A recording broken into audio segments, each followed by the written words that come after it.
Yeah.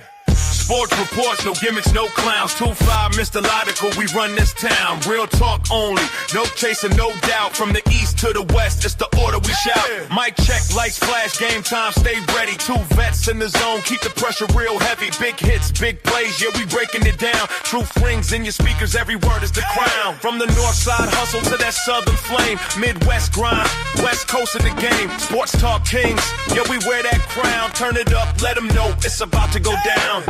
Sports reports, no gimmicks, no clowns. 2-5, Mr. Logical, we run this town. Real talk only, no chaser, no doubt. From the east to the west, it's the order we shout.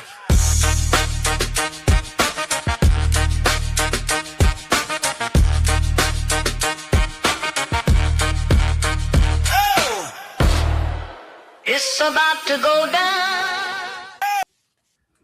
Yes. And the song says it's about to go down, but realistically, it's up right now. The sounds in your ears are those of Sports Reports Assorted, brought to you by the one and only world-famous, world-renowned, cool, calm, and collected. He goes by the name of Mr. Logical. And I am your unorthodox statistician, 2-5, in your ears. You know, tonight, we're going to talk about the NFC East as we kick off our NFL previews. You know, one of the wildest divisions in the league year over year. We'll get into more of that. You know, we got some craziness going on in the W, as they call it. But do me a favor out there. Like, review, subscribe, share, rate, do all the free things. Do all the good things. Liquid Death in hand. We are everywhere that you get your podcast. As is Say Less, Say More. Let's get right to it.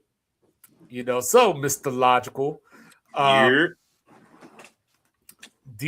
Carrington, you know, took out Sophia Cunningham, and then after that, it was like everybody else bumped their heads. You know, so I turned on the TV and I saw Enes Kanter, or Enes Kanter Freedom, decide that he's going to throw his hat into the WNBA. Then I saw Royce White. I think I saw Michael Beasley or somebody else. What's happening in these streets? To not just be ultimately just dismissive. It's clout chasing in one format, and just being an advocate for freedom of speech and just kind of being able to express your thoughts publicly. They may believe that what they're doing has a rationale to it. I personally don't. Granted, if they were ever, we would tag them in this post and they reach out and say, give us the why. But I just don't understand this desire to just cut people down for your own clout, and it's unfair to just be this childish and then make it everybody else's problem. And that's the biggest problem that I have with it. Is like, what point are you trying to prove? Like, it's the WNBA. It's for women. The trans LGBTQ community and all the everything that's kind of galvanizing these conversations, it's a very small percentage, and it has very little impact on this country holistically.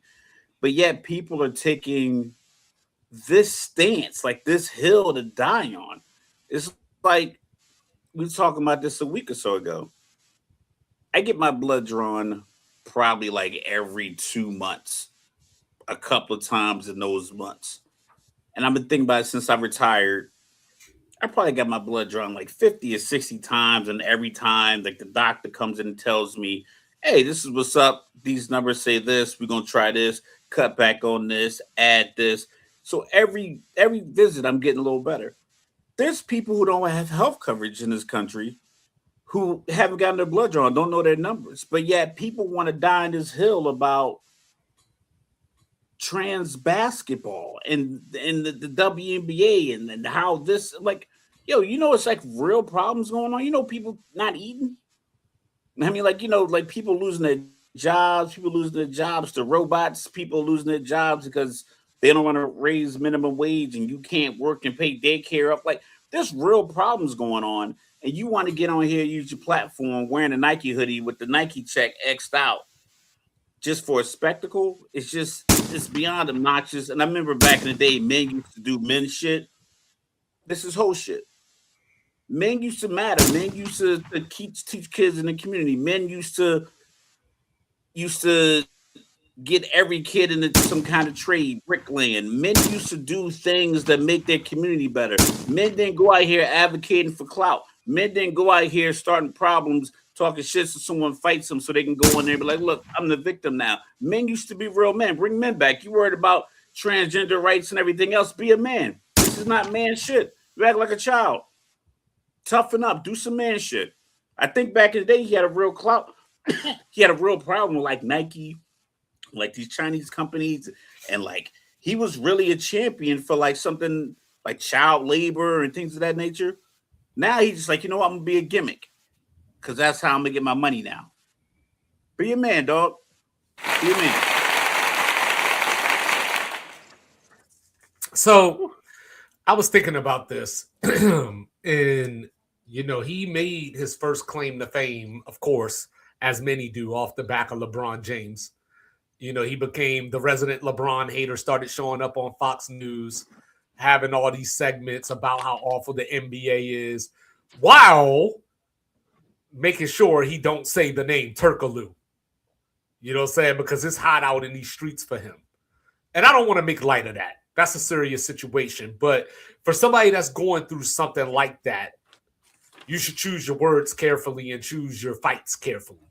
So then I see Royce White, of all people, you know, drafted number 16 in the NBA draft by the Houston Rockets, and couldn't really have an NBA career because he was scared of the planes. You know, he had a lot of anxiety, mental health issues.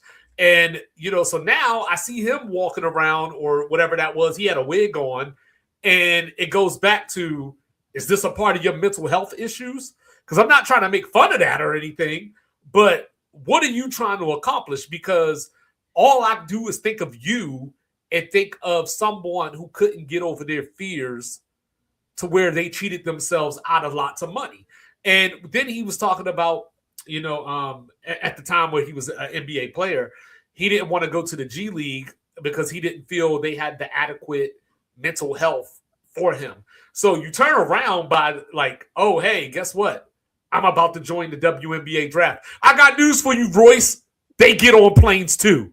You know what I'm saying? Then on top of that, you know what I mean? Like, you got this whole conversation going on. And it's just wild to me because, like, I don't know how these issues become the center of society, you know, where, you know, I don't know the numbers. It's really, really low, very minuscule of, I guess, the amount of transgenders that, you know, are infiltrating women's sports, so to speak. You know, and Bomani Jones warned us about this, you know, as the WNBA started to get a little more popular. You know, look at what we did as fans. Look at what we've done to the NBA.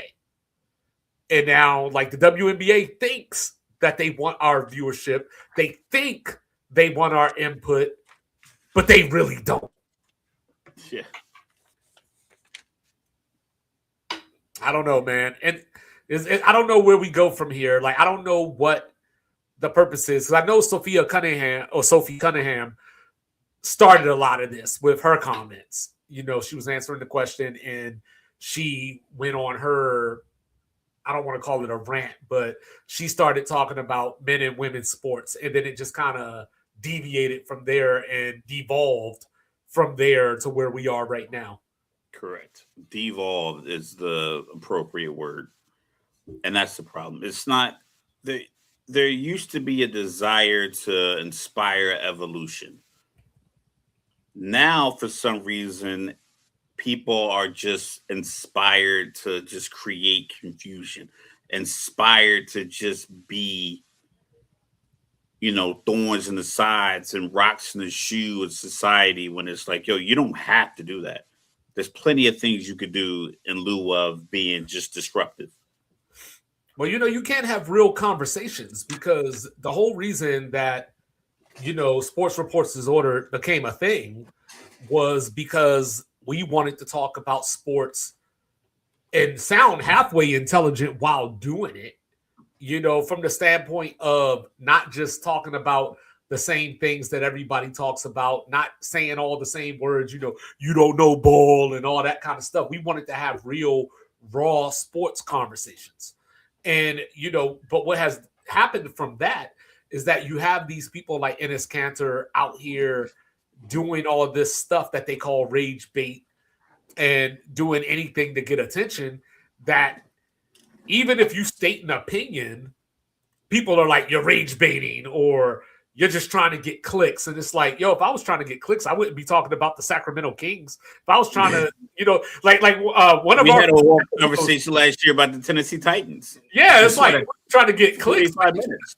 Yeah, talking about the Carolina Panthers and the Tennessee Titans. Like, I just want to talk about sports. Sports is a passion of mine. So all this stuff that these clowns are doing, takes away from those conversations, and I can't even have them because anything that I say that you disagree with, you're going to think that I'm trying to do what they're doing. And I'm not. I'm just saying how I feel. I'm just an odd character. Yeah, but I bring it back to the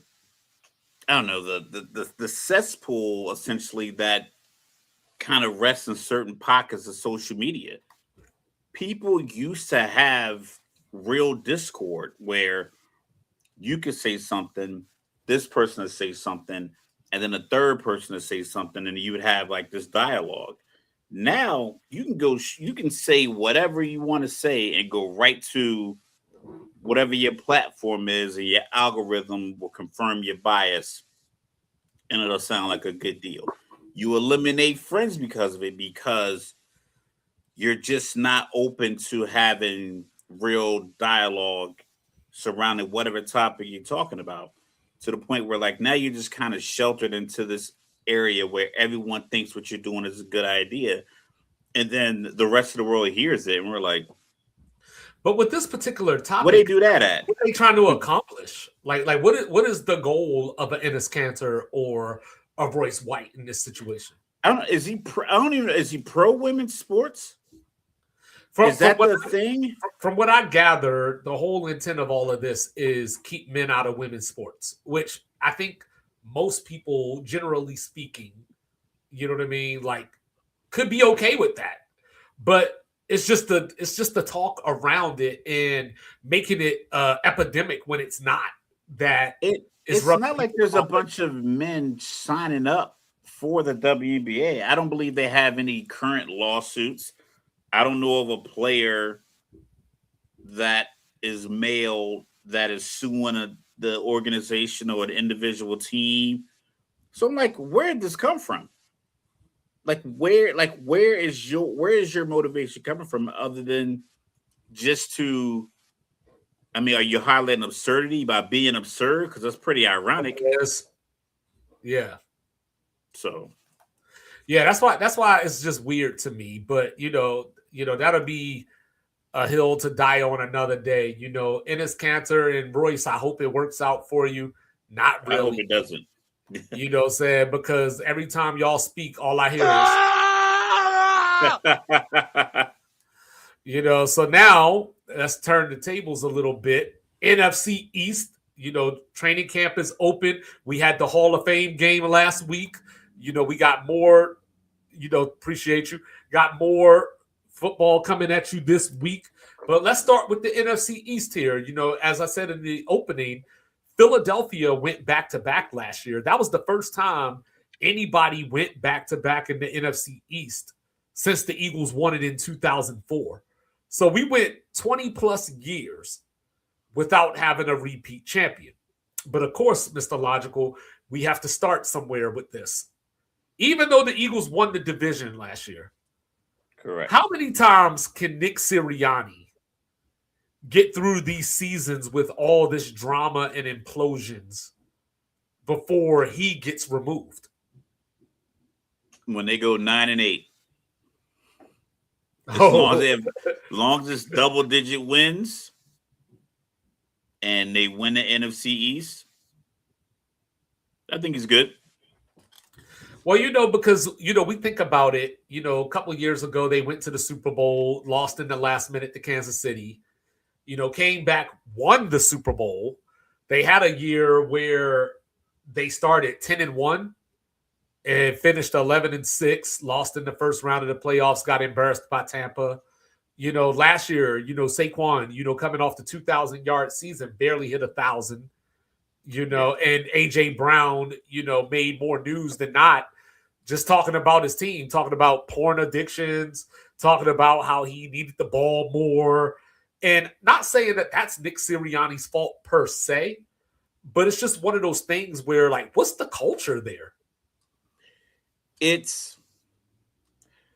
I would say that they have a standard of winning, and when you win, I believe there's money involved, and I think everybody wants to make sure that their numbers match this money potentially, because especially wide receivers are.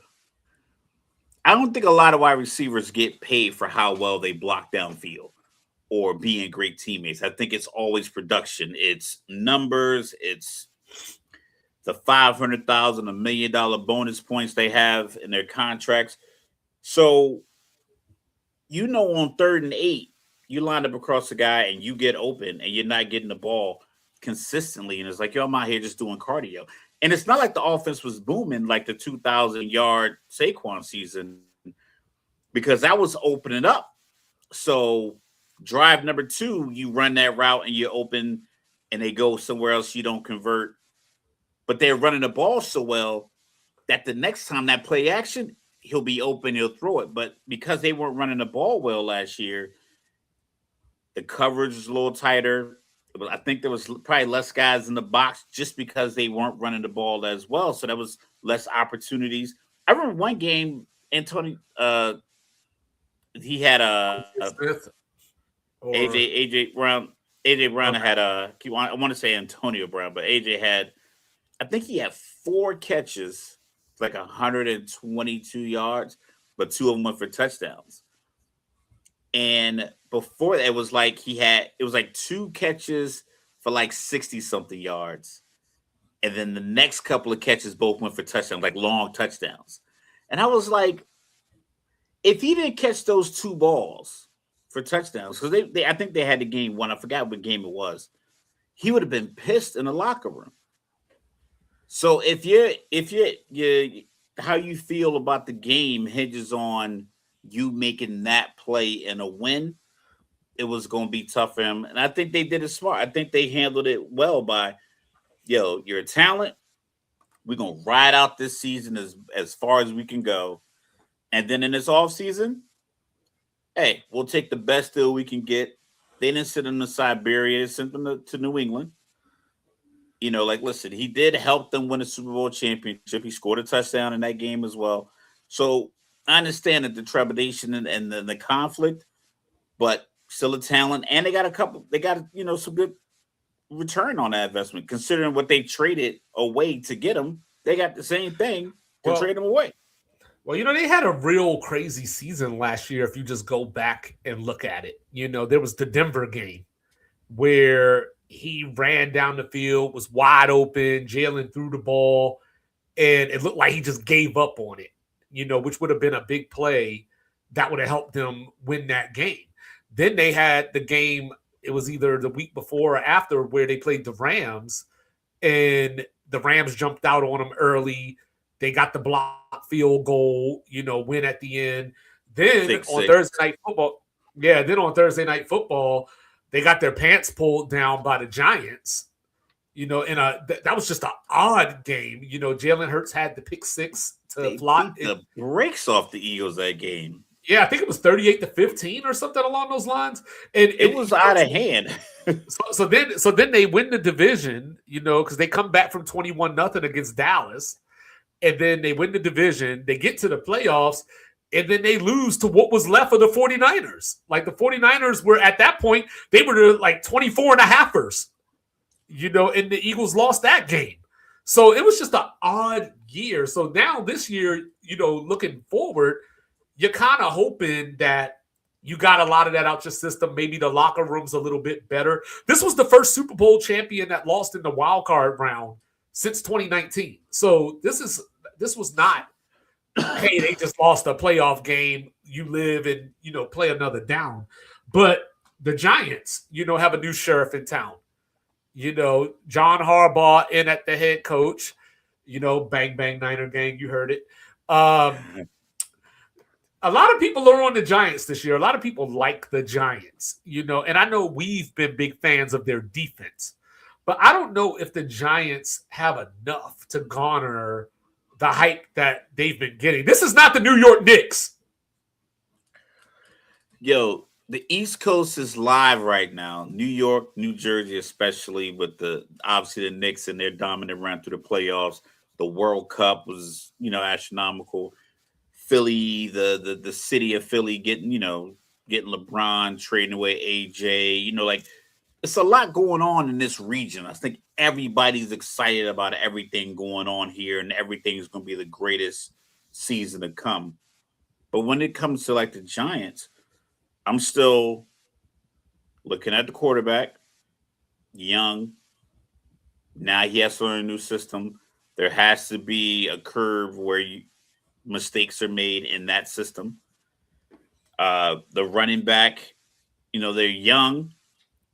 The two of their, most exciting offensive players are coming back from injuries that tend to hamper people who use their speed for a living. With Scatterboo out here doing backflips on a surgically repaired ankle. And then Malik, with all the reports we've been getting all summer were like, oh, he's good, he's good. And then it's like, slight setback, inflammation, maybe infection. They might have to look at it again. Oh, no, he's good. He'll be ready. Maybe he won't. Yeah, I know we're a little bit away, but yeah, we don't know if he's playing game one. And so if he doesn't, this is going to be a long season for the Giants. Over in Washington, we got new coordinators everywhere. Cliff Kingsbury gone, Joe Witt's out. So now you're getting a fresh reboot, which is normally not a good sign, for a coach like Dan Quinn, who is entering year 3. I mean, year 1, you went to the NFC Championship game. It fell apart in the middle of that game. Last year, injury central. So there's been talks that he could be on the hot seat after this year. I think it's a little premature for that. But at the same time, on the hot seat because of the NFC Championship appearance. If he would have gone a surprise 10-7, made the playoffs, lost in the first round, and then had the injury last year, and it's like, you know what? And it's like, hey, you knew what we were. Yeah.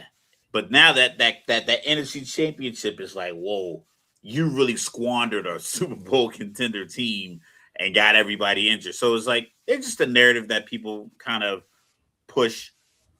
But they got to stay healthy up front. You can't win a single game not blocking well, or you're not going to win a lot of them. Highlight Houston.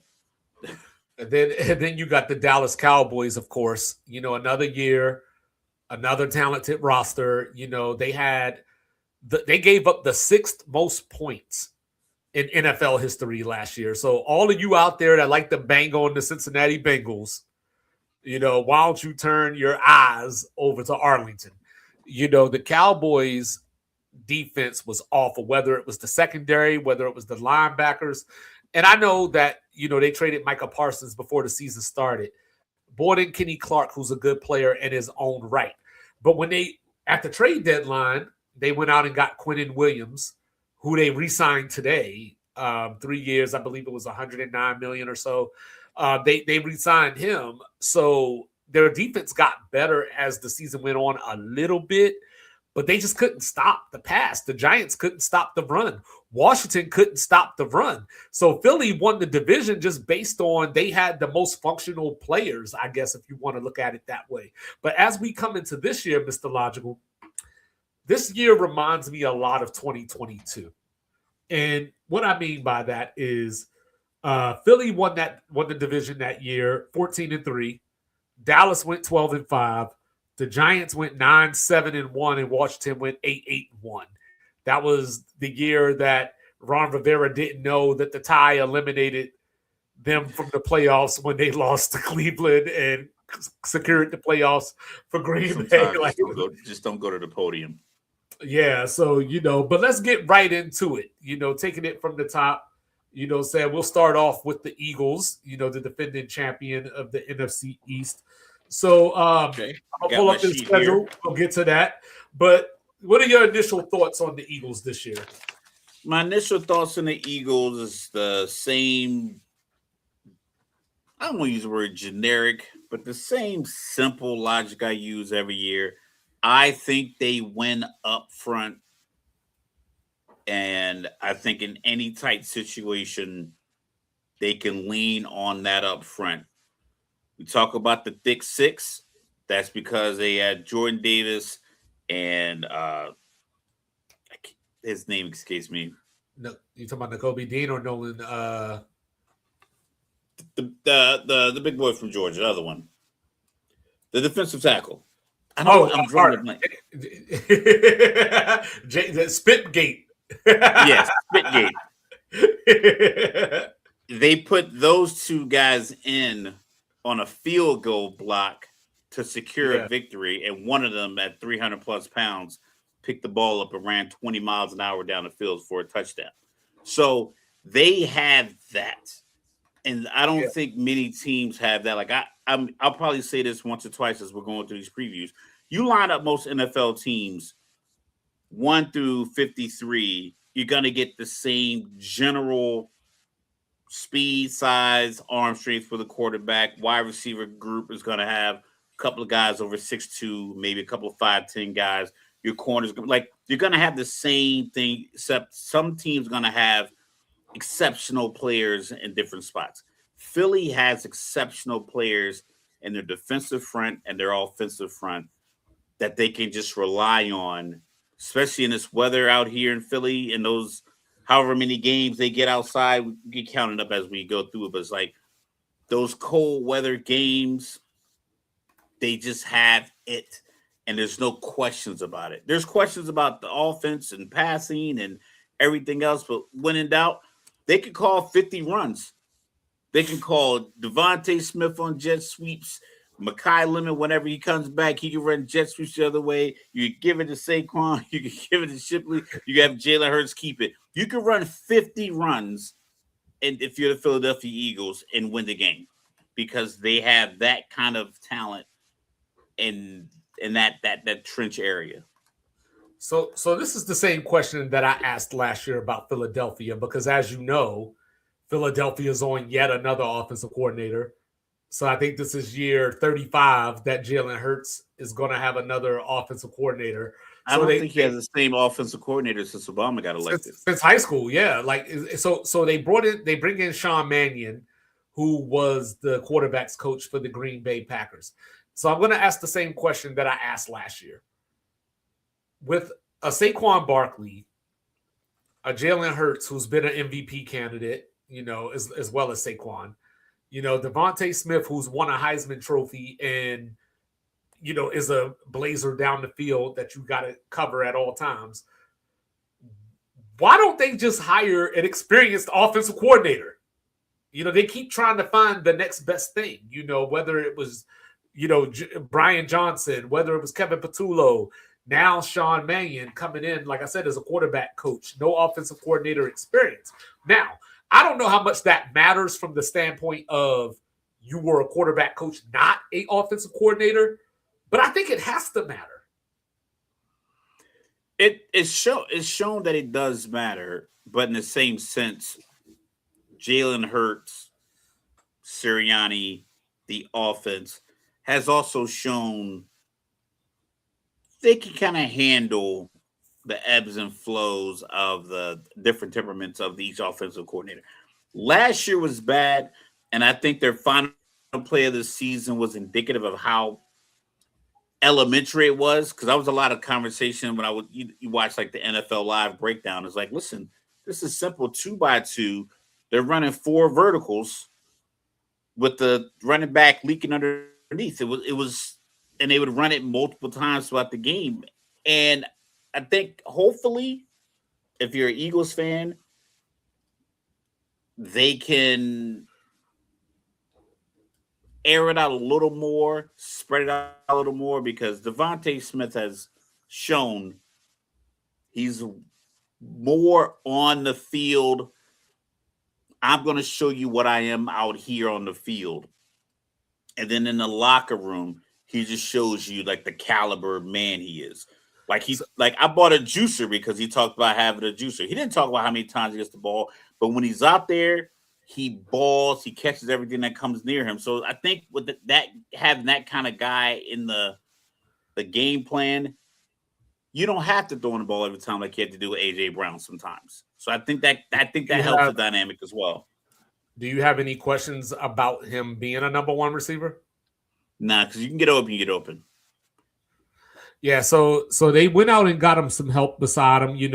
They drafted Mekhi Lemon, who's been hurt, most of this training camp session. You have Dontavian Wicks, who they brought in from Green Bay. Sean Mannion knows him, 12.3 yards per catch on his career. They brought in, of all people, the running joke of the hot box, Hollywood Brown, so that's another speedster that they're bringing in to hopefully loosen up defenses, if you will. I like Eli Stowers from Vanderbilt. He was Diego Pavia's big target. So, I like adding him. And they have a receiver that I like named Darius Cooper, who, you know what I mean? He's not necessarily known yet. He's out of Tarleton State. I think it's incredible. You could put a whole pineapple in it. You put a whole pineapple in a juicer, and it spits out the rind on one side, and you get juice on the other side. I'll send a link. But yeah, it is going to come down to the offensive line, because last year they were battered and bruised. Cam Jurgens, for example, Landon Dickerson, after some injuries last year, it just never quite hit the same. I think where the Eagles still have an edge over most of the division is on the other side of the ball. You talked about Jalen Carter. When he's not spitting on people, he's one of the best defenders in the league. Jihad Campbell came in. Yeah. Like not even the first play of the game. It was like before the play or something. It was like the kickoff happened and they were spotting the ball. Yeah. So they lost Nakobe Dean to the Raiders, but they drafted Jihad Campbell last year, speedster out of Alabama at linebacker. I had questions. I think he's going to be a great player, but I just had questions year one. How is he going to adjust to the NFL? Because he was the speed demon in college at linebacker. So there's always going to be that adjustment when you're coming to the NFL. But he passed the test. So I think this year, you're looking at an all-pro kind of year. Maybe he doesn't get selected, but he's going to have that type of year. Quinyon Mitchell speaks for himself, Guantanamo Bay. And then they went out and got Reek Woolen from Seattle to shore up the other corner spot. How'd that happen? Because last year. How did we let that happen? Let them how get that happen? Woolen? How they let them get Woolen? How did the Philadelphia Eagles get a 6'4" Super Bowl winning cornerback from Seattle? Like all these other teams didn't need a corner. They're just gonna let all these other people go by and let him just go to Philly. Well, his stock dropped a little bit last year. They brought in some other corners and everybody. They had a great secondary last year, of course, Seattle. And it was just, I think he just got lost in the shuffle. He's really good, but they're really good. So I think that's what happened. How do you lose a 6'4" corner? And then you go. Well, a lot of those 6'4" corners don't. There's a 4'2". I don't think a lot of those 6'4" corners necessarily last very long, though. Over time. They said he moves incredibly well. Like a lot of the early reports, because we get I get a lot of Philly feeds and stuff on TV. They're like watching a guy that big move that fast and that well. It's like great. Just go ahead and. Well, you had people like Adoree Jackson, who I loved in college. Not so much. God, they were cooking him. Yeah, he was across from Quinyon Mitchell a lot of last year. Remember this? Look at week 3 on that schedule right there. Remember last year, the Chicago Bears ran for 281 yards, and that game was at the Link. So that adds on to that Philly crazy year. Zach Bond is back again. So, I think A.J. Brown, there's going to be an adjustment, because these guys don't typically play during preseason nowadays. So I think it might take a week or two for them to get into the groove. But luckily for them, they open at home with Washington. Yeah, they open at home with Washington. They go to Tennessee. So if they're not 2-0, then ring the alarms. Ring the alarms. Something's afoot in Philadelphia. But then they get Monday Night Football at Chicago. So, hey, they better be motivated for that game after giving up those rushing yards. Then they get the Rams. It's at home. So 3-1 maybe? I personally have 3-1 after 4 weeks. Chicago being because when I initially did it, I was like, yeah, they're not gonna go 7-8-0. Like someone's gonna get them, and I feel like Chicago is one of those teams that I believe, we'll talk about them. The coach, quarterback, I don't want to use the word egos in a negative context, but I think they're gonna pull out. They're gonna really dig deep in the playbook for that Philly game. It's at home, big game. I'm not sure it's Monday Night Football, so it's like I think that's gonna be the game. That's gonna be I won't say Caleb Williams coming out party, but it's gonna be one of those games where plays from that game will be on his 2026 highlight reel at the end of the year when people are considering him for awards or things of that nature. Like the play against the Rams in the playoffs. He's going to have plays like that in the Philly game because I think him and Ben Johnson are going to set it up for that way.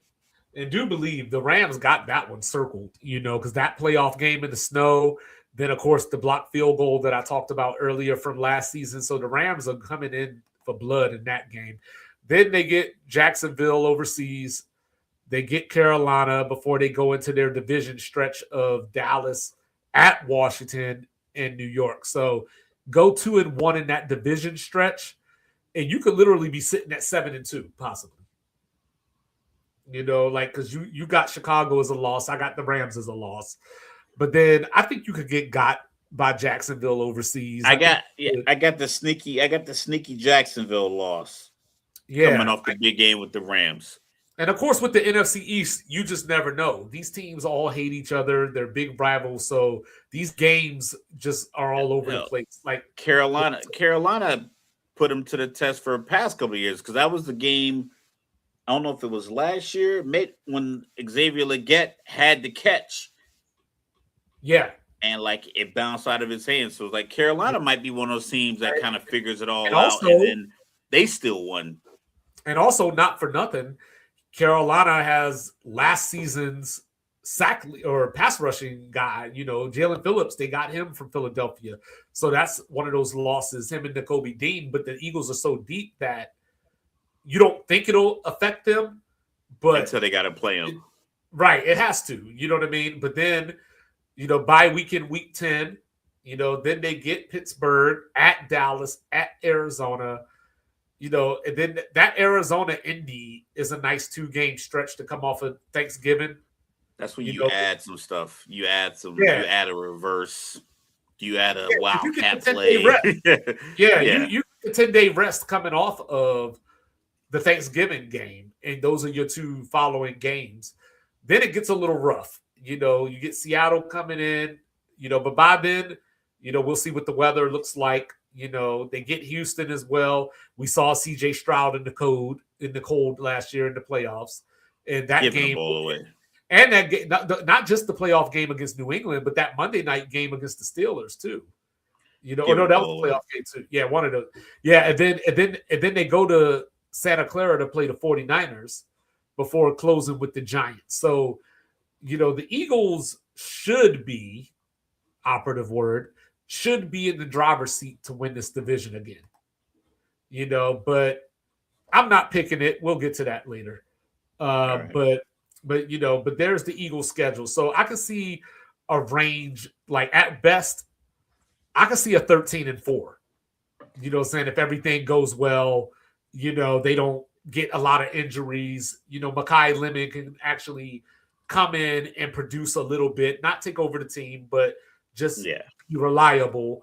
That could be a 13-4 team, but I think they could also, to your point earlier, you mentioned this, they could also go 9-8 because, like I said, I think it's going to take a few weeks to get adjusted because, especially if, depending on what this playbook looks like, because Sean Mannion, the concern is Jalen Hurts is not Jordan Love, and that's not an insult. That's not a compliment. It's just a fact. And from that standpoint, Jalen Hurts has been under the gun lately as far as the criticism. People don't believe that he's a great quarterback. So I don't know what type of offense you're going to run from the standpoint of, is it going to look similar to what you were doing in Green Bay? You know that face Jalen made when he walked past the TV and saw all the pundits pick Kansas City? Yeah. That's the face he just made when he heard you say that. Because people have said it for years. And I wanna say I get it, but for me, yes, Matthew Stafford and Joe Burrow play the position differently. Whereas I think Jalen Hurts is like, you know what? My defense is good. It's 3rd and 7. This is I could run and get hit like I did my first couple of years, and I was always recovering from injury. I think they had a year where they were he missed game 14. They were 12-2 because he had to sit out. Minshew, yeah. Yeah, so it's I think he's understanding, listen, I got to play more football. So, if that's the route, if we got to punt it, we got to punt it. Any drive that ends of the kick is a good kick. I don't have to play he doesn't play like Caleb Williams. And I think sometime last year he needed that, the last play of the season that they had. They needed him to see that Dallas Goedert wasn't open before he let that ball go. That's a time where he should have been you know what? Let me get my C-dub on and make something happen and get somebody open on the back and make that throw. He doesn't play like that all the time, but as far as man was a Super Bowl MVP not too long ago. So I'll give him. Of course, the key is going to be getting Saquon back on track. 1,140 yards, 4.1 yards per carry last year, coming off of the 2,000-yard season. That's going to be the key because if you're going to force Jalen to have to throw the ball, say, 33 times in a few games, that's not the formula. And it's not because he can't do it per se. It's just that you have other parts on that offense to save him from not having to do that. Yeah, so Jalen Hurts for each quarterback. Yeah, he's a good quarterback. 30 for him, 35 for Dak. I don't think he's great. 40 for Mahomes. Jalen Hurts is one of those guys to me that is a force multiplier based off of his attitude. Maybe he motivates. The way that he carries himself is infectious to the rest of the team. But unflappable. But when I actually look at him, I don't know if you put Jalen Hurts on, say, Kansas City and they're having the same success that they had with Mahomes. I don't know if that works that way. I would say situations. I think because of Andy Reid. Maybe because of Andy Reid. I think as a teammate, I think he can make it happen over the course of a season. But I can see a scenario where how Stafford got the ball in the snow in Philly and drove him down the field, and Jalen Carter just made a great move on the center to make to get the sack to end the game, essentially. I can see Jalen being in that situation, not making the throws in the snow, but I think in that situation, he makes the plays in the snow. And I believe when they talk about him as a quarterback, that's the lens people view it through. Is can I put him on a 23, down 4, 140 left? You got to throw a touchdown. I think he'll just run it in from 30 if you turn your back. Okay. So let's take it on over to Dallas. The Cowboys, like I mentioned, their defense was beyond awful last year. They gave up 30.1 points per game. You know, they gave up 252 pass yards per game, 6th most points in NFL history. So you know what that gets you? That gets you Eberflus out of there. So, you know, he was, hey, how about them Cowboys? That's what he said. You know, saying little yuck, but you know, it is what it is. Christian Parker is the new defensive coordinator. And what I like about it is that he's a Vic Fangio disciple. So he brings certain concepts that have doomed you, you know, because you have to play against Philadelphia's defense twice a year. And now Dallas has gone out and addressed some of this stuff. So what do I mean? You know, before the draft, all I did was sit on here and rave about Caleb Downs. You know what I mean? And I think that he's going to be one of those guys that you just line up anywhere and just say, make a play. And I think he's going to do that. Their corners, I still think, need a little work. I like Siobhan Ravel. He was one of the guys from 2 years ago in the draft that I liked, but he was coming off an injury. So you just never know how it's going to go. And to your point about Reek Woolen, he's a 6'3" corner, you know, with speed, you know, so we'll see how he comes back from that injury. They got one of my sleepers in the draft, Malachi Lawrence out of UCF, you know, for the defensive line. I didn't know that he was going to go that early. That's why I called him a sleeper, you know, but they put him in the first round. So that just goes to show you. They had Jadeveon Clowney last year, who led the team in sacks. He's not on the team right now. I mentioned Quinnen Williams and Kenny Clark. So defensive tackle, Dallas is set. They went out and got Rashawn Gary, Malik Hooker, Kobe Durant. So they've addressed some things.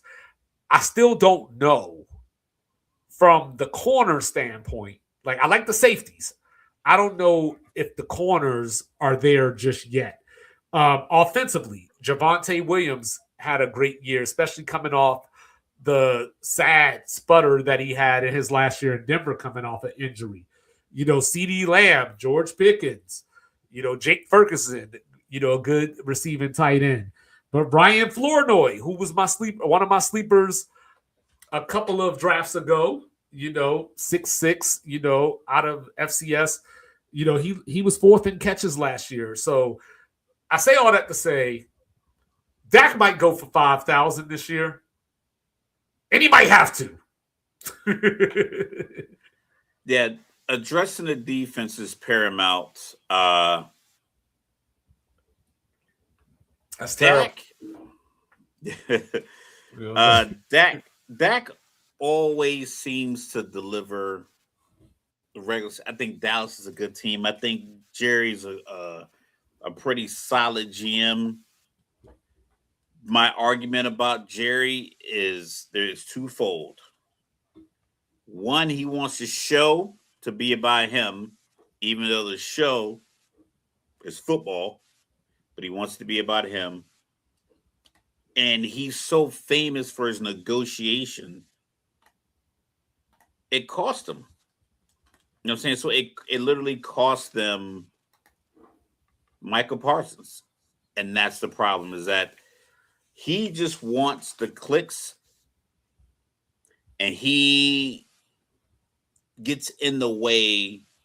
If Dallas starts, what are we looking at? If That's a tough start. If Dallas beats Baltimore and they start out 3-0, and that game is in Brazil, by the way, they're gonna put the microphone in Jerry's face. He's gonna talk about this is a Super Bowl caliber winning team.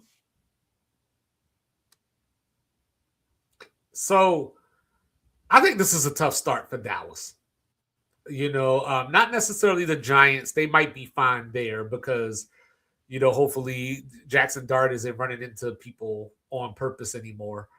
You know, Scatterboo, we'll see what his status is. We'll see what Malik Neighbors' status is. They get Washington week 2. It's at home. So, you know, you got to feel good about that if you're a Cowboy fan. You know, then that game against Baltimore. You know, can you stop Lamar Jackson in that running game? You know, that's going to be the question. You know, then you go to Houston, which is just across the state, but, you know, we'll see. Tampa, you know, they got drama going on with Vita Vea and Baker Mayfield. And I was actually wondering if at some point, you know, like Dallas is going to have to get another, get another player. They don't need Vita Vea, obviously, but is Max Crosby an option down the road? Like we heard It that in just the seems like offseason a little bit. like a lot of capital to Yeah. spend on your defensive line. I don't know if it's available. And then you go to Lambeau for Sunday Night Football. We saw what happened last time they played the Packers on Sunday Night Football. That was their tie last year, where Micah Parsons made the game-saving tackle against Dak. Tell me sports ain't rigged after watching that. That's a tough stretch, though. That's Baltimore, Houston, Tampa Bay. That's 4 days rest off that Houston game, and Houston plays defense. Yes. Will Anderson, the creative player, Daniil Hunter. And then coming off of Lambeau, Sunday Night Football, you get the extra day, but then you're going to the link for Monday Night Football. That's rough. And then you get the Eagles. Every week, your owner's going to say, every week your owner's going to be in front of the microphone, prime time, because you got Prime Video, then you got Sunday Night Football, then you have Monday Night Football. He's going to be talking about how they're a championship contender and the wheels are going to fall off. It happens every year. Then you get Arizona. They go to Lucas Oil, 49ers. You'll notice something in a second. Then they play Tennessee. They get Philly for Thanksgiving. Then they go to Seattle off of the long rest, and they're going to need that going to that place. But this is what you'll notice. That's a late bye week. Yeah, up a rough stretch. Yeah, it's going to be tough. That's a rough bye week. Then they get the Rams off the bye week. So let's run that back real quick. So you get Green Bay and Philly back to back in prime time after. Let's go with how many teams you think someone might consider them a legit Super Bowl contender. So I think Houston, Baltimore, Houston. I think Tampa Bay, because they're a division. I think they're likely to get a home playoff game. I think people are probably going to be huge on Green Bay, Philly. So that's 5. San Francisco's injuries with the electronic situation. Seattle, obviously. And the Rams, sneaky Jacksonville. So you got 6 or 7 teams where real football pundits are going to say, hey, I think this team can be in their conference championship. Not necessarily represent the Super Bowl, but I think Houston can make the conference championship. I think Baltimore can make the conference championship. And that's the meat of their schedule. I think the only reprieve they really get is the Arizona game, because we're not sure what they're going to have at quarterback with Arizona. And then after Arizona, the other night. I mean, it looked good. It looked cool. I was happy to see some football. Hey, remember when we were doing the draft and literally 10 minutes before it happened, I'm like, the Cardinals better not pick Carson Beck either. Yeah, you said it. Riveting stuff. But I think that week 14 bye, it might be too late. You know what I mean? Because that's a lot going on in between, the bye week and the stuff that comes before that. So Dallas bye week, that being late, and that meant that many primetime games. You got an out of the country game. You got short weeks, tough competition. I believe the Eagles schedule, I don't know if it was, I believe they said they have one of the easier schedules. Which is kind of odd, because it's supposed to be the other way around, right? Supposed to be the other way around, but I think some anomalies happen with teams who finish higher in the division than they expected and then lost some pieces. So it made their schedule a little bit less complicated. But Dallas is tough, because even if they had all the pieces in place, even if they were returning a defense that gave up the, 4th least amount of points, if they had an offense that was top 7 or 8 all the time last year, going into this year, it would be the same problems that they always had. It's like that haven't made an NFC Championship game. We're on 29 years now. 28, 29, something like that. Close enough. So they haven't made a Super Bowl since, probably like close to 30 years. So those questions will always remain. And I think that's the lens that they view their season through. So I'm not sure how well Dallas as an organization, from a leadership position, from a structure position, I don't know how well they look at we're on to Cincinnati the way that New England did. Remember, like Bill Belichick was at the podium, we're on to Cincinnati. I don't know if they see the season that way. And I think it shows when they have a game like last year where they just let Caleb Williams throw the ball to open guys all over the field. I think Dak is too good of a player, of course, barring injury, because Dallas does have questions. They got to figure out if Tyler Guyton is a part of their future on the offensive line. They got to figure out if they can get a little more production out of Jaden Blue.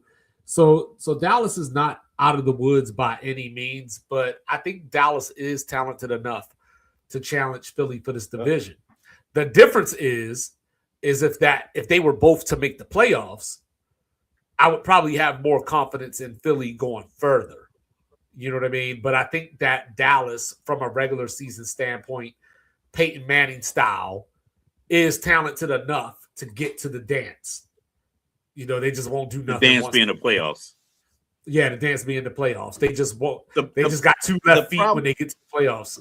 Yeah, the problem that I have with Dallas, as far as kind of securing or having an elevated level of confidence in them, is that the only thing I can kind of rest on in recent history is how well they play at home. They just seem to play so well at home. And I know last year might be withstanding, but just generally they're just really, really good home team. But that's it. That's like Dak, but quarterbacks is so quarterback can have a great game, and 3 times the defensive tackle can get through unblocked and it's 3 fumbles or 2 fumbles and a pick, and his game looks terrible. He can go 31 for 40, 360 yards, a couple of touchdowns, but it can have some bad turnovers because somebody missed a block or a ball goes off somebody's hand. So I think kind of just resting solely on a quarterback's arm, I think that's hard. That's not a sustainable avenue for success. It's not. And also, but like when you look at a team like Philly, like we said, they have talent. Obviously. I trust the trench play. I trust what they do in the trenches. But I think, we could see, depending on how Cooper Gene, develops the gene, Reed Blankenship could be a big loss for them. Nakobe Dean may not be a big loss per se, but it's a loss of a luxury, and then Jalen Phillips, like I said, was their best pass rusher last year. He's gone. So I don't think Philly's defense is going to fall off the face of the earth or anything and drop to like 27th in the league or anything like that.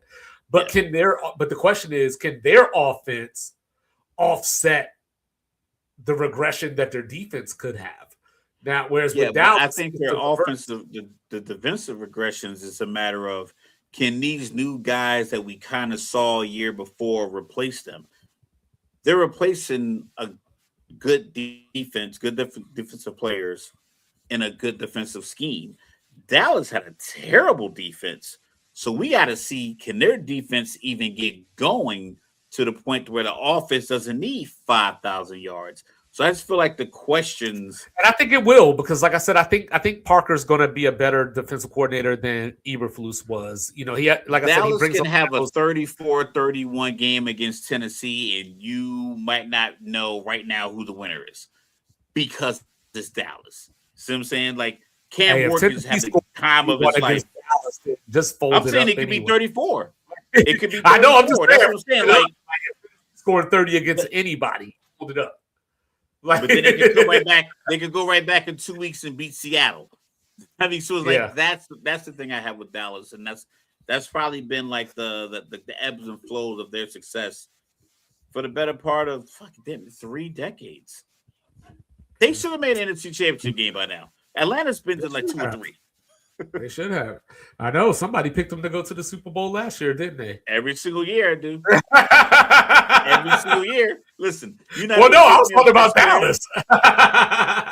Oh yeah, I picked Dallas too. Yeah, I thought that was gonna be their year. But Washington, you know what I mean? Do over, fresh start, whatever you want to call it. You know, new offensive coordinator, new defensive coordinator. They're bringing in David Blow from the Detroit Lions. You know, so he's one of those guys that came up under Ben Johnson. You know, year one when Washington made that NFC Championship game, they had some ungodly fourth down luck that year, you know, as far as the statistics and everything. So maybe you see a little bit of that. Times. Yeah, maybe you see a little bit of that aggressiveness. And you know what? That's a good point.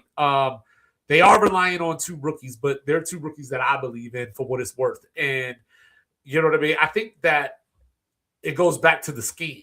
You know, what scheme, you know, I think they're probably going to run more of a 3-4. So we'll see. We'll see. But, you know, JD5 is back. You know, he's healthy. You know, he missed half of last year, sprained his knee in week 4, strained his hamstring in week 8. And then, of course, there was the ugly elbow injury Sunday Night Football against Seattle. You know, so as much as I talk about Jackson Dart and how much he runs himself into danger, Washington needs to get to a place where they don't run Jaden Daniels. Jaden Daniels is smart. He knows how to get out of bounds. He knows how to avoid the hit. But you just don't necessarily want your quarterback running that much as he's had to run. You know, then we just got the news the other day about Laramie Tunzel and the torn bicep. You know, Biadish is gone. He's a Charger now. So every single year since I joined the military back in 1999, I've had 2 questions about Washington: secondary and offensive line. Now, they had years where they had Champ Bailey and LeBron Landry and people like that, you know, but it wasn't a collective. But it wasn't a collective. You know what I mean? So Trey Amos, I'm looking for to have a breakout year. He got hurt last year. I think he's going to be the answer at corner. Mike Sanastrell, you know, the jersey that I'm wearing right now, the team had 8 total interceptions last year. He had 4 of them. Another breakout player is a rookie, Antonio Williams out of Clemson. I think that he could do some things on special teams in the slot that is going to get the offense back to what we were used to. Really excited. No, I'm not. You sound really excited, Mike. I'm excited about players. I'm not excited about the team overall. You know what I mean? Then you got, you know, we talked about defense, right? Washington against the run. So they went and got Devontae Jones from Minnesota. So the same way that David Bluff, like a bulldog. The same way that he was a Ben Johnson disciple, the defensive coordinator is a Brian Flores disciple. And it goes back to my question in Philly, right? Hire the experienced offensive coordinator. So now Washington, you're hiring all the people that know these people. Got a cup of coffee. But I might need the actual prototype, you know what I mean, to feel good about this team. You know, Sonny Styles, you know, I was shocked to get him in the NFL draft. You know, a lot of people had him being off the board by the time we got there at number 7. So I was looking at Mansour Delane, you know what I mean? But here we are, Sonny Styles. I like it. Out in free agency. Video of Sonny Styles. It was in slow motion, and he was running. He had sweat coming off of his gloves, his helmet, his mouthpiece.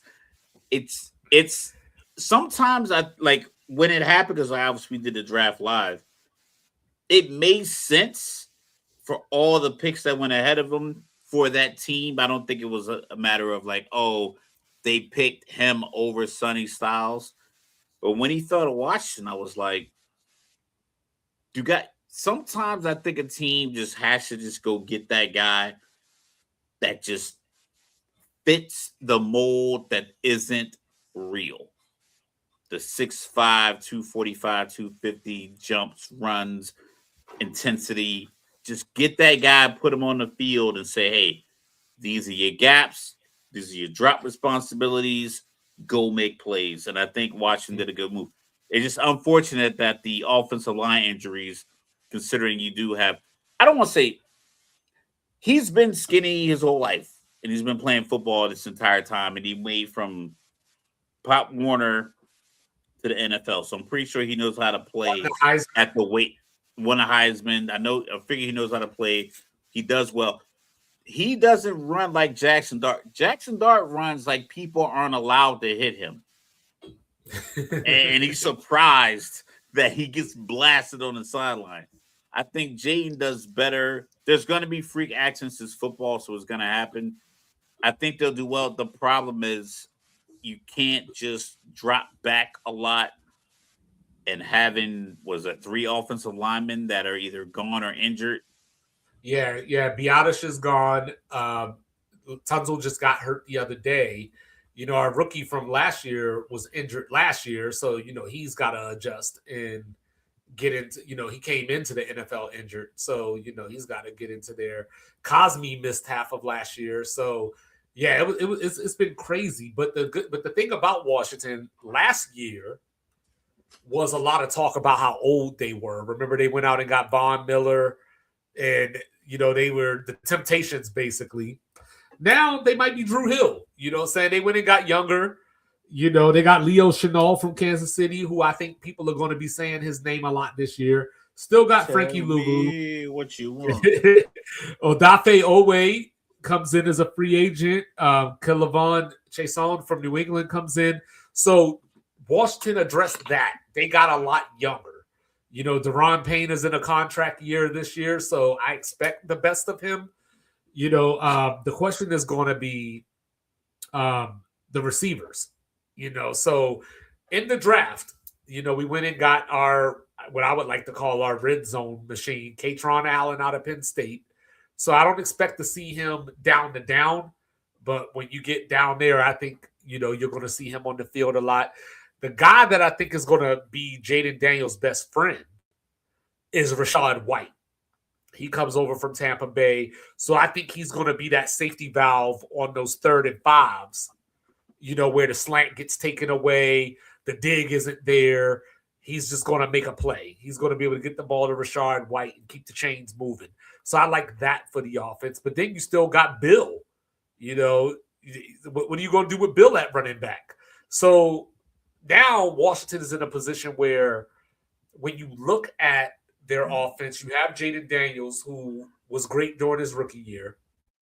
And then outside of Terry McLaurin, everything else is, I think you could be good. Stephon Diggs, you don't like that? You don't think that works?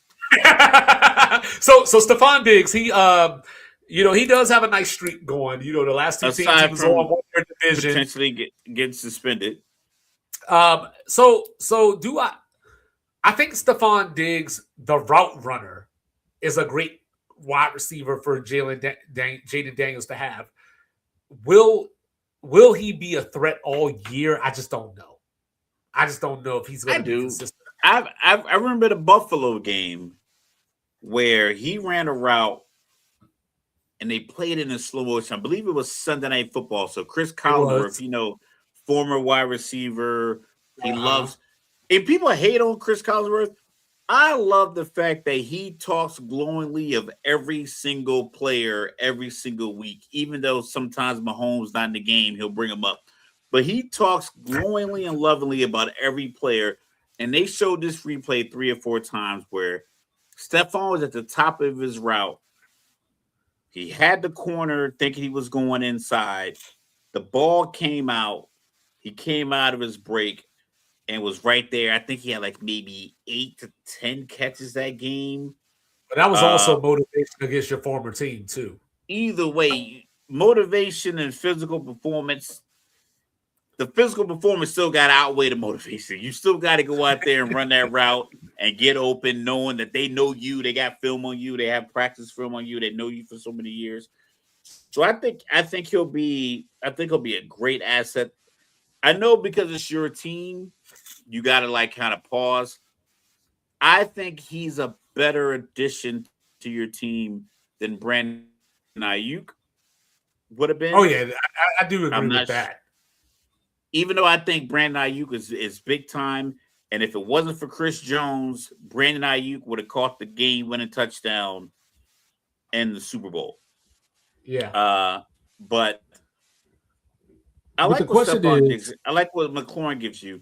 It's just, can you hold up? Because Stephon's not a swift guy. McLaurin was a great route runner. Mm-hmm. Can you hold up long enough for Jaden to stay in the pocket, not take an unnecessary hit, and still deliver the ball? That's the question. Yeah, McLaurin was hurt a lot last year as well. So in addition to, Antonio Williams, you still have Jalen Lane, who they drafted the year before out of Virginia Tech. So you got two of those little gadget fast guys. Luke McCaffrey waiting for you to show up. Ben Sinnott, can he be a breakout? He was drafted 2 years ago, 53rd in the draft. Can he finally get on the field as a tight end? Because they went and got Zach Ertz, who we saw how he got ended at the end of last season, unfortunately. But then they went and got Cheka Okongwu from Tennessee, who the last couple of years has averaged about 54 catches, 522 yards or so. And that's playing on a bad offense that didn't necessarily have weapons around to support him and quarterbacks that could get the ball out and make plays. So you're coming into a situation where Washington is going to be better, but I think that Washington could be one of those teams that they're going to be better, but the record might not show it. They're going to be a team that you don't want to play, because to your point about the Cowboys, Washington might have a couple of those 34 to 31 games too. So here we go, Mr. Logical. I've been talking about this all summer, how this schedule is just, the worst. Like, and this goes back to that point of, is it reversed? Because Philly's supposed to have this schedule. So, so we open with Philly and Dallas back-to-back on the road. Get the Super Bowl champs. Philly got that Texas Tech schedule. Yeah. Get the Super Bowl champ, right? Then you go overseas to play the Colts. I don't have a problem with playing the Colts. You know what I mean? But then you got to go overseas. Is it Germany? Then you come back. I'm not sure off top. If it's Germany, they probably have a lot of fans because Germans are loyal. So they played last year. Yeah. And so then you got another division game coming back from overseas. Then you got Monday Night Football at San Francisco. Philly again after the bye week. Rams at the Giants. Just when you thought, like, okay, division game out the way. Nope, Joe Burrow. Then you get your Arizona, Tennessee break. Houston and that pass rush. W against the Falcons. No, player. That's W against the Falcons. Dirty Birds. Then you go to Minnesota. $49. Go to Minnesota. Go to Jacksonville. Close at home with Dallas. So range of finishes here. You know what I mean? Because the first thing is keeping Jaden upright. So Jaden, I feel like, and this is just me spitballing right now off of looking at this. Jaden should be able to get you the Colts. You should be able to split the Giants at worst. Are you 0-3 going into that game against the Colts? No. 1-2? I think you get Seattle. I think you could be 0-2. Like if I had to rank the likelihood, I would rank it reverse. I would go Seattle, Dallas, and Philly, just because you don't have to go to. So Seattle. you're 1-2 out of those three. Yeah, then you go 3 estimation. Then you go 3-2. Because I think you get all three of those. 2 of them at home, the one overseas. Then you go 3 in a row, 3-6, right? Or 3-5. I'm sorry. It's just up and down at that point. You know what I mean? Like like that Philly. Yeah, Rams, we've been doing this show together a lot. And then you I get got 0-3, 3-3, 3-6, 7-6, 7-7, 8-7. I got 8-9. 8-9. Yeah, I got 8-9. You know what I mean? Yeah. I got 8-9. I got a 4. I got 2. I got a 3-game win. I got 3. I got a 3-game win streak. But see, from 4, 5, and 6, and then I got 4 from 11, 12, 13, 14. But you said something kind of crazy though. Let's rewind and go back to what you just said. All right. So 0-3. I got 0-3. Right, but hold up, stop there. Because remember, we started this part of the conversation about Dan Quinn hot seat rumors. So if you start 0-3. I don't know if he's fired Philly, just Dallas, yet. And a champion.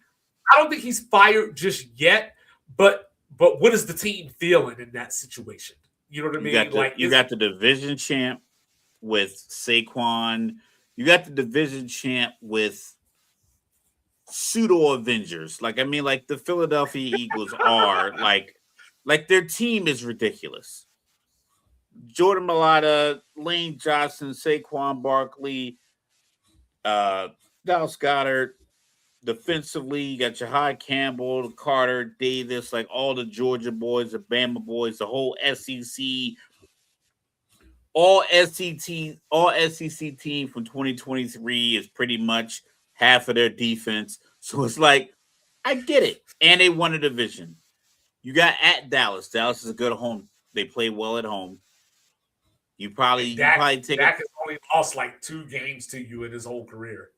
Seattle, literally coming off the Super Bowl win, coming on the road.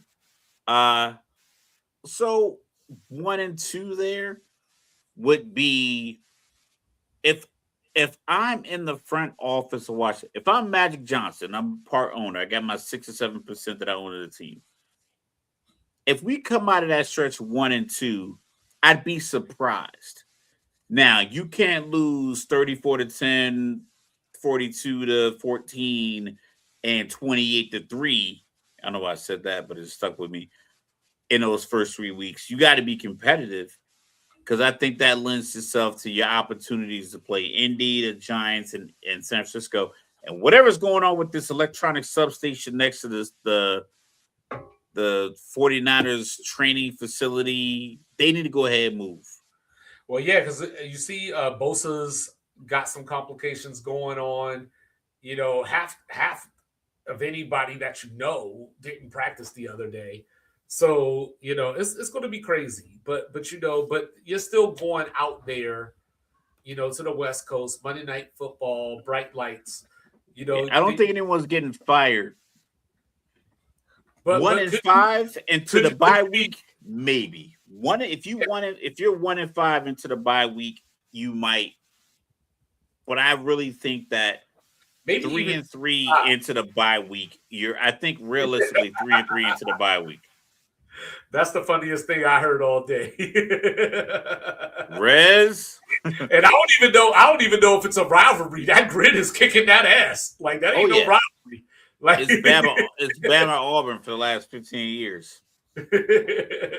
But yeah, so like if you're 2-5, like I said, the bye week is early enough that you could punt the season, fire Quinn if you need to, if you choose to, because you're going to get because if you're 2-5 coming out of the bye, 3-3, you ain't beating Philly and the Rams. I mean, 2-4. Sorry, you ain't beating Philly and the Rams back. You ain't winning both of those games. Oh yeah, you got to be 3-3. Like Dan Quinn's family has to be 3-3 to know that their kids can stay in private school in Maryland by November. 2-4, you might be looking to move. Yeah, because then, like I said, these are probably 2 losses back to back. I mean, you never know, though. It's the NFC East. So, these games just have a funny way of working themselves out. Stafford has a tight back in the second half and can't go. And now you out there with Ty Simpson. Hey, don't disrespect my guy. You steal one. He'll light that Washington secondary up. You better stop it. He was throwing picks. He was throwing picks at practice at Dallas. Who was number 45 for Dallas, by the way? I'm gonna look that up because I saw a little montage of some clips. he was making plays everywhere. Yeah, so then you got the New York Giants, getting all the love. John Harbaugh is the new head coach. Going back to a conversation that we had last season, we're about to find out who John Harbaugh really is. We were talking about, hey, John Harbaugh or Mike Tomlin, whoever loses this game is probably going to get fired. And John Harbaugh was kind of on the hot seat towards the end of that tenure because of his fourth down decisions over the years. You know what I mean? So now you don't have a Lamar Jackson. You don't have a Joe Flacco. You don't have Ray Lewis on defense, even though the Giants do have great players littered on their defense, because I know the stats don't show it. Highly drafted players. Well, we were talking about this like during the Rookie of the Year conversation or Defensive Player of the Year. Abdul Carter, you don't see the stats. You don't see the sacks. You don't see that. But he had the pressures. He was getting there. He just didn't wrap up. You got Brian Burns. A giant person, too. You got Brian Burns. Thibodeau might be on his way out. I think he's still kind of doghouse-ish, adjacent. The problem with the Giants is that secondary, of course. You know what I mean? Then they went and got Arvell Reese, the other Ohio State defender. They traded Dexter Lawrence to Cincinnati. So they bring in your guy, Mr. Logical's guy, Matt Nagy, as offensive coordinator. So I already got all the questions about that. They're bringing in Denard Wilson, my former Maryland Terp, as the defensive coordinator. He was also I got to turn my camera off for a second. Hold on. He was also the defensive coordinator. Fucking Nagy. You don't want to win, John. All these Giants fans around me going to be so pissed. I can't wait to see him at the scrimmage next week. All right, back. Hey, don't think that he ate. You know what I mean? But he was the defensive coordinator for the Titans. That ain't go so well. We're going to have to see what Malik Neighbors, how healthy he is and how quick he can get healthy. You got to figure out Scatterboo, but they do still have Tyrone Tracy, who was their breakout running back the year before that. Jackson Dart, for all his flaws, 3-to-1 touchdown to interception ratio last year. But the concerns, Mr. Logical, one game over 250 yards. Ironically enough, that was the game that they blew at Denver. He had 3 games of 55% completion percentage or less, last season. Now, granted, you're a rookie, right? So, we gonna give you some praise. They didn't. Dable treated Jackson Dart as if Jackson Dart was the infinity stone that was going to save his career. And I think it was unfair to Jackson Dart the way Dable kind of leveraged this expectation on him. It's like the dad in the stands who's like, listen, I didn't make it as a football player, but my son's going to make it by any means necessary. And I think remember the game where he was in concussion protocol and he was hounding the doctors by the tent because he didn't want to put Russ in? Like, yo, I get that you're gonna get fired, but I think he treated Jackson Dart like, if I can get you to be serviceable, it'll save me. And I think John Harbaugh will look at it differently. Like, listen, I need you to be effective for the team to win, because I think John's locked in. His contract's pretty hefty. I think John's like 10, 12, 14 million a year, something crazy. I think it was something like 20, right? But you know what, Mike? You know what, Maybach Mike? I'm gonna tell you what I think about Odell Beckham. That's what I think about Odell Beckham. That man ripped pulled up his notes. Go home. That's the problem. So now what I think you're gonna get is, I think the expectation levied upon Jackson Dart last year, I don't think Brian Dable allowed Jackson to save himself from making the big play, because he needed Jackson to make the big play to keep his job. Exactly. I think John I think John will be like, listen, we're going to run this 2 tight end set on 3rd and 7. This is read number 1. This is 2. This is 3. Do not run and try to run over the Mike linebacker and end up 4th and 1. Just get the ball out to the playmakers in space. Let them do their thing.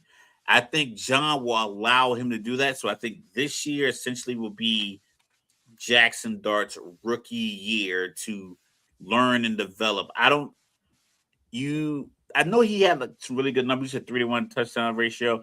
Yeah, he had 15 touchdowns and 5 interceptions. Yeah, I think this year will look a lot like that. 19 to 21 touchdowns, 6 or 7 picks, not a lot of passes. Hey, learn on the fly. I think Brian Daboll just put so many eggs into the Jackson Dart basket. See, I was waiting for Mike to show up because it's time for the stats. Yeah, I saw the practice highlights real quick. Number 45 for the Dallas Cowboys, Justin Barron out of Syracuse. I saw the highlight that Mike's talking about because Dallas has they only put out the good things. He was making plays everywhere.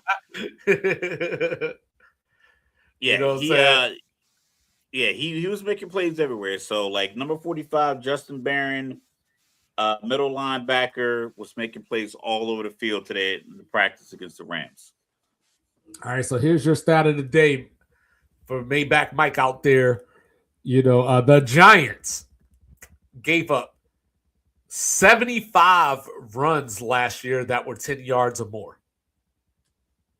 75 10-plus yard runs last season, which was 10 more than the next team, which might have been Washington if I remember correctly.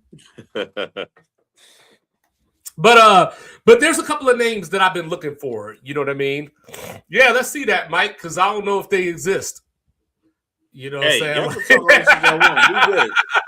Mind your business. Mind your business. I think I saw the Falcons. I think I saw the Falcons highlight. They were putting some lifts in Tua's shoes. Listen, if he 5'9" or 5'11", long as you throw that slant to Zachary Branch on time, let him run in space. Speaking of the Falcons, the Giants brought in Darnell Mooney. They went out and drafted 6'4" Malachi Fields from Notre Dame, who I like a lot. You know what I mean? Now, this is the name that I've been waiting for the last couple of years. Mike been saying, watch your mouth all week. Where the hell is Jalen Hyatt at? Like, what has happened? Like, what's going on with Jalen Hyatt? I had not necessarily thinking that he was going to be a star, but I thought that he would be a dangerous guy every so often. I saw an NBA player on a podcast. I saw a clip earlier, and he says something like, after like my first couple of years, man, I just stopped loving basketball. It just might, like, I think one point last year, it was like weeks into the season before he had his first catch. It's like, you out here just running cardio? Well, the problem is that at Tennessee, he was a one-trick pony from the standpoint of going over the top of the defense. Shit, do that trick in the NFL? I hope you get open. They didn't have anybody to get him the ball. Like, Jackson Dart is going to develop into that. But going into last year, they started Russell Wilson, boom ball.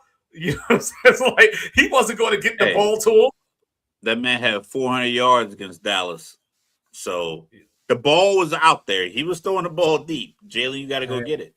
So then Deonte Banks on defense, I had my eyes on him for the last couple of years, waiting for him to break out. My guy Flott, who I added to my we did our all breakout player team last year. Now he's a Titan. So, they had something good. He picked off Jalen Hurts in that Thursday night game that we were talking about earlier. They brought in Isaiah Likely as well, to go with Calvin Austin. So they should be improved, but I still don't know outside of elite neighbors in that receiver room. Hold on. I'm reading the article right now. They brought in Terrion Arnold for a visit. The Giants did. Oh. Today. I don't care about Tutu Atwell, saying he was another one of those little speedsters out of Louisville that looked decent at times with the Rams, but that's what you're saying. Okay, I got you. So Greg Newsome corner doesn't help anything. Colton Hood is a good pick out of Tennessee in the secondary. I'm looking at Darius Alexander as well on the defensive line. He had 3 sacks in the last 6 games of the year, so he started coming on late. So the Giants, if they can get that interior figured out, it'll mask the secondary for them because Arvell Reese, I think, is going to be a plus, for the defense. So I think the Giants are on the right path. I just think that everybody is just they're jumping the gun. They saw John Harbaugh and they just said Giants are going to win. They see the draft position of their young talent. They see the college highlights of their young talent, and they see the measurables of their young talent, especially defensively, and say, oh, John Harbaugh can make that work. As if John Harbaugh didn't have Lamar Jackson and Derrick Henry for the past few years. So it's like, let's calm down. It's still the Giants. You still got to figure out. You still have a very young quarterback, like I said, who I think was stymied in as far as his production and his development last year because he couldn't be Russell Wilson couldn't be the bridge quarterback that Jackson Dart needed. Because we talk about like the college schemes. Remember he talking about he just clapped? And then John Gruden, like he just standing there just clapping for the ball. So it's like it was a lot that he needed to learn that Brian Daboll couldn't manifest in itself in the classroom on the field. Yeah. He was like, no, I need you to be out here absorbing whatever you give from Russell, but you need to hit these routes because I guess what I got to do. I think John will take the time and try to keep it simple. I think he'll try to keep the games under 23 points offensively, maybe get to 24 points offensively, but it's going to be tough because they have such acclaim with their draft prospects to include Arvell Reese, Abdul Carter, Thibodeau. Yeah, they brought in Tremaine Edmonds. So it's like, so you have like these guys who are highly touted. Now I need all of you to deliver right now. Mm-hmm. And yeah, like I was saying, my Maryland Terp, Denard Wilson, he came over from Tennessee. I didn't really see a lot out of that. And of course, the argument could be what talent did Tennessee have? But you know what I mean? But I also argue, as Mike Tomlin said, what did he say, Raph? Bring the coaching to me. Yeah, I run the coaching. Yeah, run the coach. So we'll see what the Giants can do. We'll see what the Giants can do. So you know what I mean? Okay. There it is. That's how you get the party started. Pause.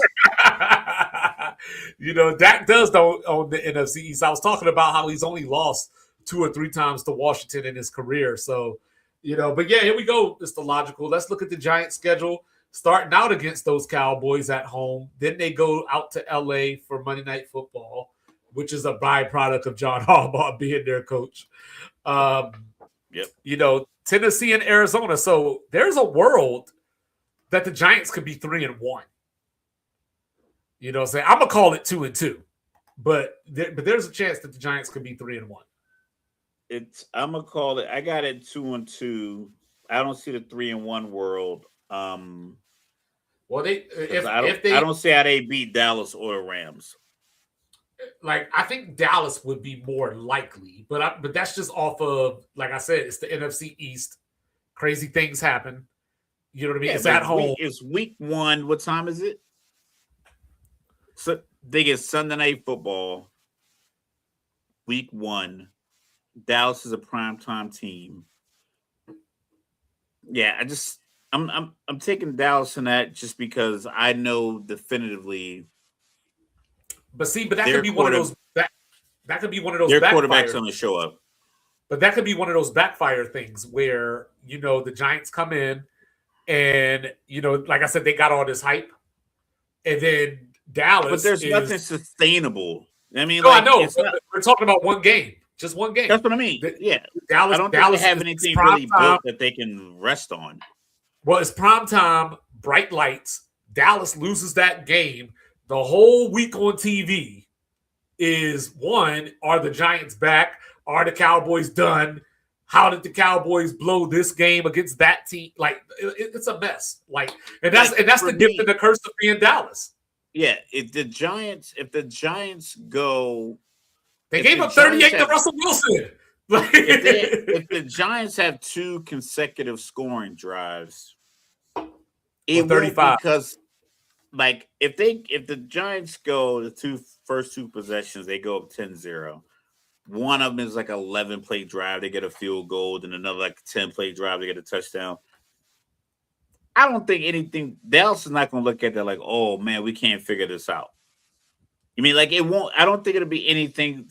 I don't know if they have the personnel to make it tough on Dallas week 1. Now, if they get the ship righted and then they go and they get the game against New Orleans in week 6. I think by then they can get the oil in the machine, everything's moving. But I think week 1, you kind of just go with what you know works. And what you know works is Dak in prime time, September to early January. But that's why I think like the lead up to the game is gonna be, for the most part, it's gonna be a lot of Dallas. So if they end up losing that game, I'm not saying it's going to blow the season up or anything. Yeah, Malik Neighbors. If Malik isn't healthy, then the conversation won't even be if the Giants could win it. And I don't even think Scatterboo's going to be ready to go. I mean, we'll see. Yeah, here doing backflips, so you better be ready. So then after the Arizona game, you go down to Northwest Field, formerly known as FedEx. Then you get the Saints, not at the House of Horrors. You go to Houston. So that might be a tough game for them. You know what I mean? Like a whole lot of Will Anderson in Jackson Dart's face. And what's my other guy's name? I can't think of. Danielle Hunter, all up in his face. Yeah. Then they get the bye week. Go to Philly off the bye week. Washington, Jacksonville, at Indy. That Jacksonville game I think could be tricky. I just don't know what to make of Jacksonville right now. Then they play San Francisco, go out to Seattle. Then look at that close. Look at those last 3 games. That ain't what you want. I think they want. Cleveland out. They squeezed Cleveland out. I think they're going to have a very loud, focused, impressive 6-11 season. It's just, I think at a certain point you need the veterans in certain positions to win at the NFL level. The Jackson Dart game when they granted it was just one game, but the Denver game where they lost that lead. I think a veteran presence in the huddle. I think a veteran presence on the sideline. A coach that's not coaching for his lame duck life. I think they right that ship. They don't call that pass play against a pick 6. I think they just run it out, punt it, I think they were up like 2 possessions at that point. That's the part that we're gonna get with the Giants, because Harbaugh likes to occasionally go for it on 4th down. So I can see 4th and 1 on the 40 instead of kicking a 57-yard field goal. They do some little flip the scatterboo and lose 2 yards, and now fucking Houston's going back the other way with the ball. I mean, it's little things like that I believe young teams, they have to have a growing pain. John Harbaugh isn't a force multiplier enough to compensate for the fact that they are, if we had to do the math, they're probably one of the youngest teams in the league, especially the people they're expecting to deliver. Yeah, if they go 6-11, depending on who's picking in front of them, that could be Jeremiah Smith. 6-11. Now it's gonna be some badass teams. No, I know, but a lot of them are probably going to draft quarterbacks though. Man, like the Raiders won't draft a quarterback. Yeah, the Raiders won't draft a quarterback, but Miami might draft one. Because I think Miami's probably in the running to be the worst team in the league. The Jets probably would get a quarterback because Geno Smith ain't a long-term solution. They gave Geno a little bit of money though, right? Yeah, they did. You know what I'm saying? They gave him a couple years, a little bit of money, a little bit of bread. Geno, I mean, you got them. Depending Arizona. Well, they just drafted Carson Beck. I like Cam Coleman. I'm talking about the teams that are going to be bad. Like I think Arizona could be a bad team. I mean, I love my Falcons, but I think they could be a team that ends up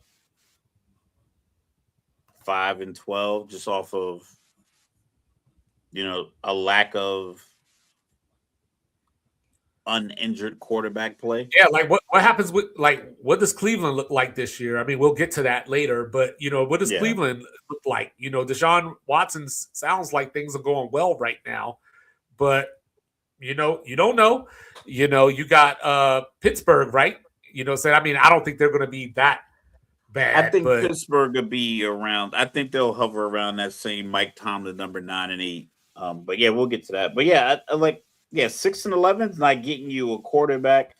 6-11 NFL, you are. If I'm thinking Tennessee, Washington, what Jaden Daniels misses a couple of games. Minnesota, Miami, the Raiders, Indy,